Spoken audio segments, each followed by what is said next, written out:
కేంద్ర హోంమంత్రి అమిత్ షాకు ఛాలెంజ్ విసిరారు చెన్నూరు ఎమ్మెల్యే వివేక్ వెంకటస్వామి. బీజేపీ ప్రభుత్వానికి దమ్ముంటే ప్రజల డబ్బులను దోచుకున్న వారిపై ఈడీ దాడులు చేయాలని ఛాలెంజ్ చేశారు. సుల్తానాబాద్లో ఎన్నికల ప్రచారంలో పాల్గొన్న వివేక్ మోదీ ప్రభుత్వ విధానాలపై ఫైర్ అయ్యారు.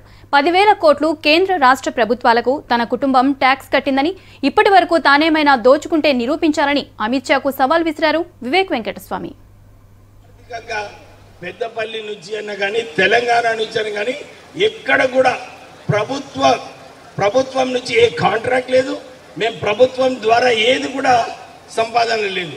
మేము కేవలము మా సొంత పైసలతోని, మా సొంత కష్టంతోని మేము పనిచేసి ఇప్పటి వరకు 10,000 కోట్ల రూపాయలు, 10,000 కోట్ల రూపాయలు రాష్ట్రానికి కేంద్రానికి మేము పన్ను కట్టడము, మేము దోచుకుంటున్నామని చెప్పి వాళ్ళు విమర్శిస్తున్నారు.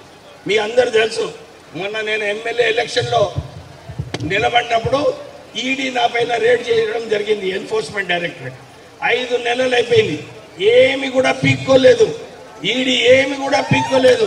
నిజంగా ఏమని ఉంటే అధికారంలో మీరున్నారు, ఈడీ మీ చేతిలో ఉంది.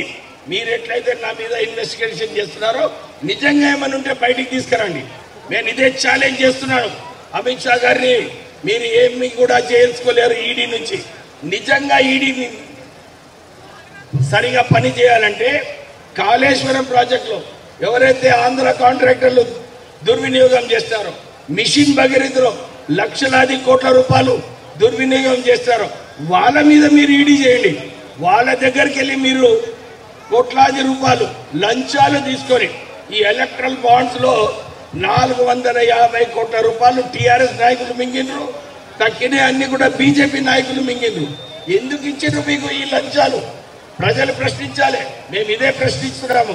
మీరు ఎలక్ట్రల్ బాండ్స్ ద్వారా ఏదైతే కాళేశ్వరం మిషన్ భగీరథలో సంపాదించినారో ఆ పైసలన్నీ కూడా బీజేపీ నాయకులు తీసుకున్నారు, టీఆర్ఎస్ నాయకులు తీసుకున్నారు. నిజంగా దమ్ముంటే బీజేపీకి మేము ప్రశ్నిస్తున్నాము, రేడు చేయండి వాళ్ళ మీద. ఎవరైతే రాష్ట్ర ప్రభుత్వం ప్రజల పైసలు దోచుకుంటారు